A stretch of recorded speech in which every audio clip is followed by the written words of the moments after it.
Oh, there you go. You can do your funny face. Oh, I always Be do like, my- this is Ben and we're at Agresta Gardens over here. There's trees everywhere. Join us today. Yeah. And stuff. You'll learn.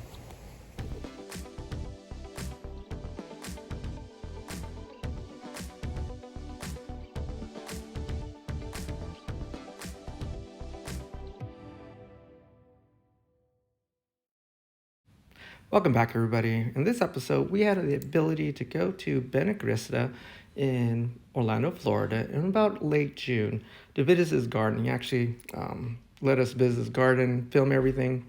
Unfortunately, my gimbal actually died during this filming, so instead of doing my normal walkthrough, I did some really quick shots of all his trees, or most of his trees, in his garden. Hope you guys really enjoy. Near the end of this video, I actually had a quick interview with Ben, talking about his garden and, of course, a couple of his favorite trees that he has in his garden. So please like and subscribe. I'll talk to you guys later. Sorry, I forgot to mention that I wish I could name and talk about each of the trees. Ben was actually hosting someone else at the same time, so and there wasn't any plaque, so it's kind of hard for me to identify some of these tropical trees that really I'm unfamiliar with. So I do apologize. I'm not really narrating through the whole thing, but please enjoy. His garden was beautiful, and again, thank you, Ben, for allowing us to come by and visit and really enjoy your place you built there.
This is a Hollywood juniper that started as a landscape tree for a hotel in St. Augustine, Florida in the year 1865.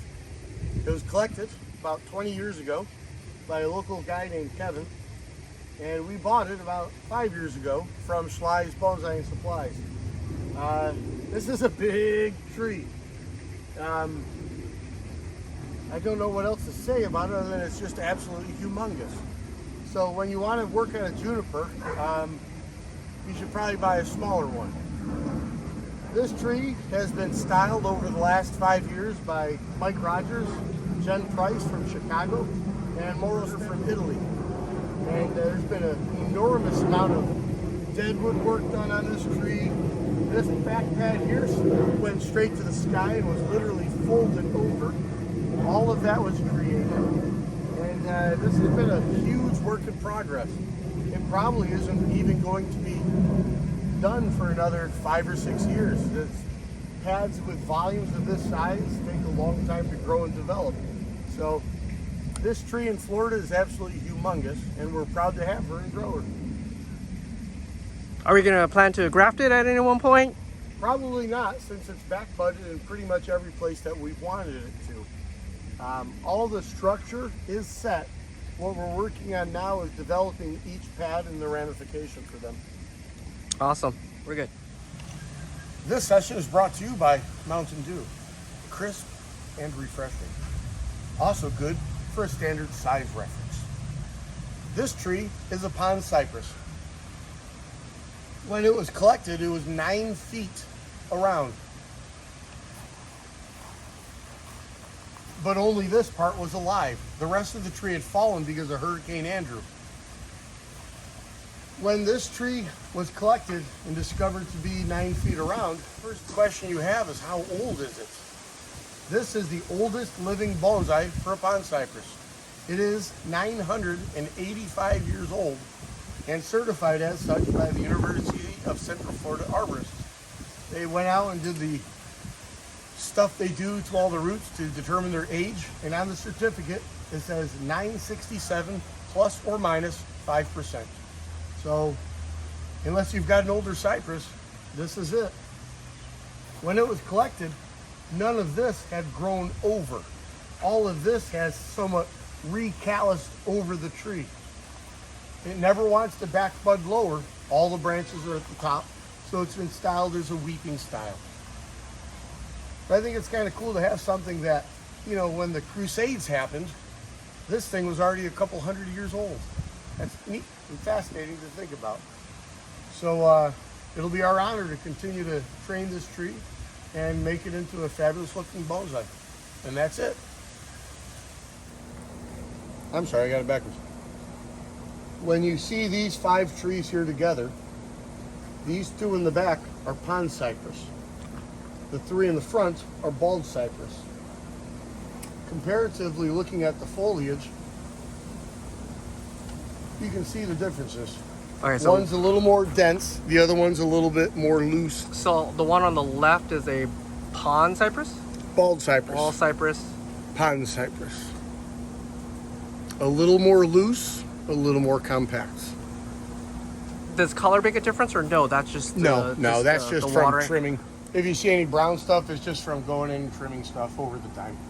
And then the trunks are different, or when barkage? you look at the 2 pond cypresses, they have more warts on them.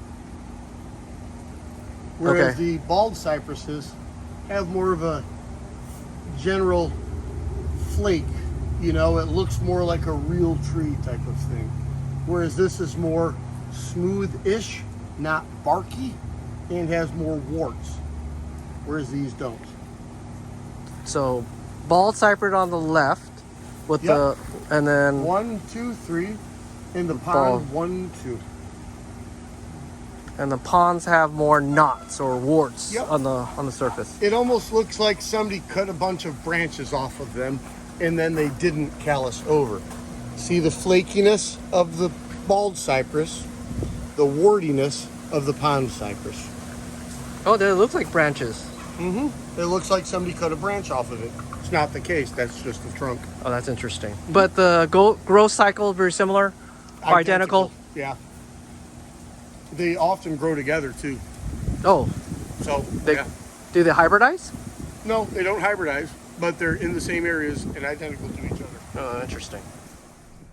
Again, a huge thank you to Ben Agresta for inviting us over. If you're in the Orlando, Florida area, this is a bonsai destination you cannot miss. If you guys like the video, like and subscribe, and I'll talk to you guys later. Bye-bye.